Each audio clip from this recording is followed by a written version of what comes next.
Good afternoon. Here is the national news from BGI TV Current. First, the headlines. Shetima says Nigeria raised $500 million for food system transformation. Tinubu may announce ministerial list today. Bashir Ahmed. TUC to FG. Fast track work on palliatives for suffering workers. Masses. Debutant Philippines shock co-host New Zealand. I am Morire Rabila Lawa. The news shortly. Vice President Kashim Shettima says Nigeria has mobilized over $500 million in innovative, profitable, equitable, and sustainable food system transformation initiatives. Mr. Shettima disclosed this while chairing a high-level meeting on the first day of the UN Food System Summit in Rome. A statement issued by his spokesman, Olushola Abiola. The meeting was declared open by the U.S. Secretary General Antonio Guterres. Mr. Shettima explained that the funds were mobilized through domestic resources, multilateral development banks, international financial institutions, and climate fund by leading agro-businesses.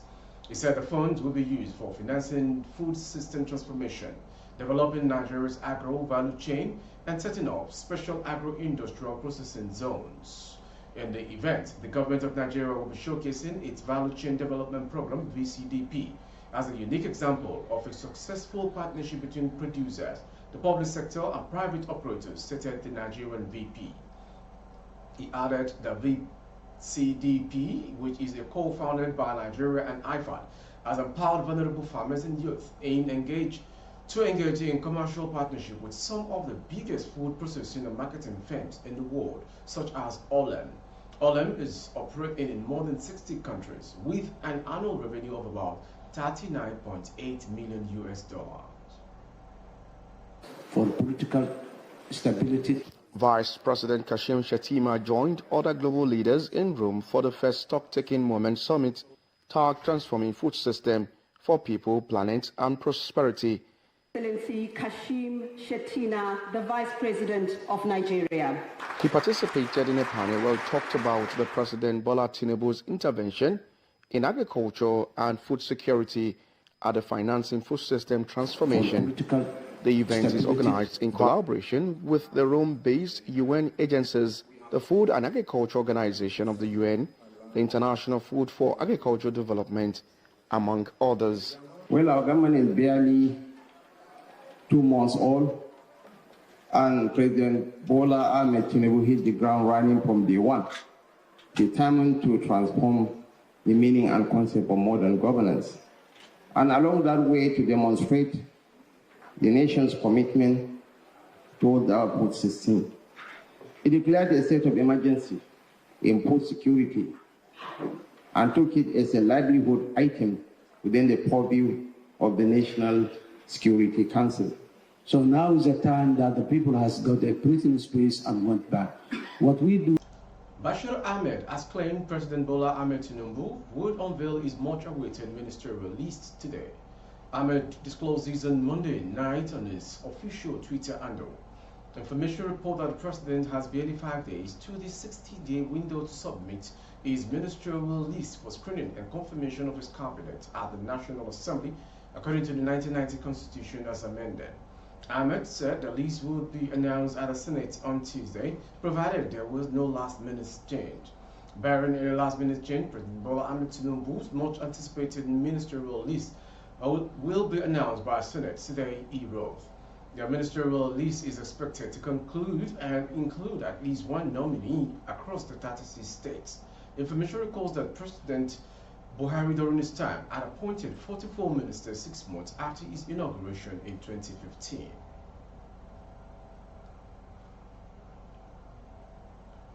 The Trade Union Congress TUC has asked the federal government to fast-track work on palliatives for Nigerian workers to cushion the economic effects of subsidy removal. TUC urged the various committees put together during its discussion with the government to conclude its work in the next 2 weeks and submit their report for the Presidential Steering Committee to conclude its work immediately. President of the TUC, Festus Osifo, who briefed reporters on Monday in Abuja, noted that the federal government could not afford to speak grammar while the workers are suffering. The discussions between government and organized labor was adjourned on June 19 for 8 weeks to enable the government to put together measures to cushion the economic effect of subsidy removal on Nigerians. The 8 weeks will end on August 18, 2023.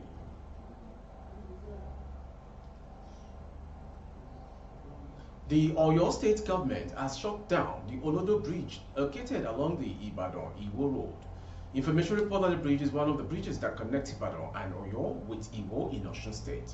The bridge was washed away on Monday due to the flood that ravaged some parts of Ibadan. The state government revealed it made a decision to shut down the bridge on Monday, assuring residents of the flooded areas of quick intervention, alternative roads, and other palliative measures to ease their movements in the area.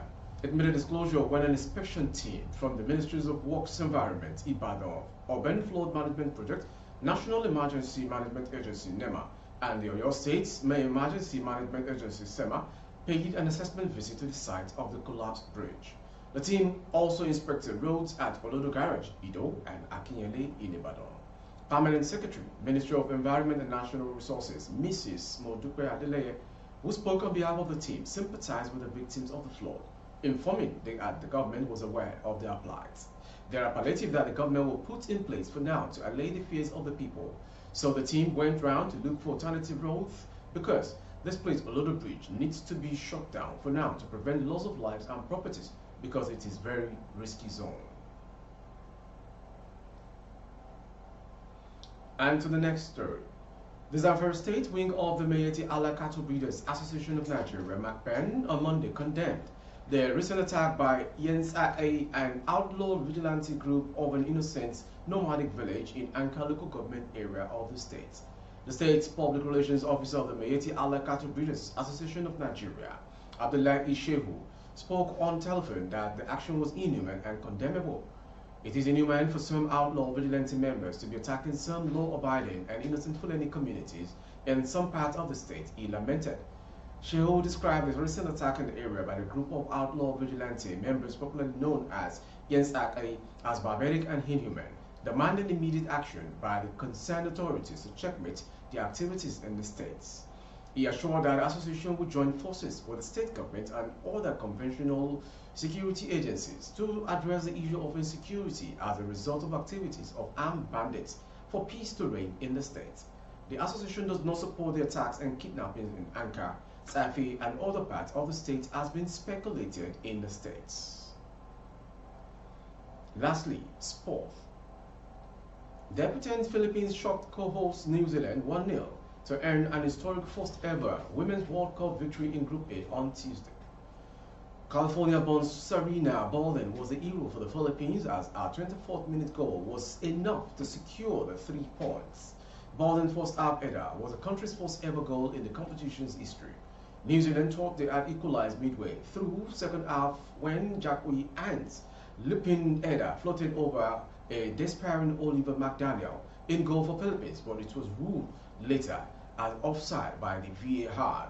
The World Cup debutant was able to withstand New Zealand pressure, including a truly remarkable diving save from McDaniel another time to hand a historic victory. Philippines, after becoming the first of the debutant teams to win at the 2023 Women's World Cup, now has an opportunity to make yet another and further history by reaching the knockout phase with a group game on. Meanwhile, the second co-host Australia will take on Nigeria's Super Falcons on Thursday, 11 a.m. Nigerian time. That ends the national news this hour from BGI TV. Current before we go, some headlines.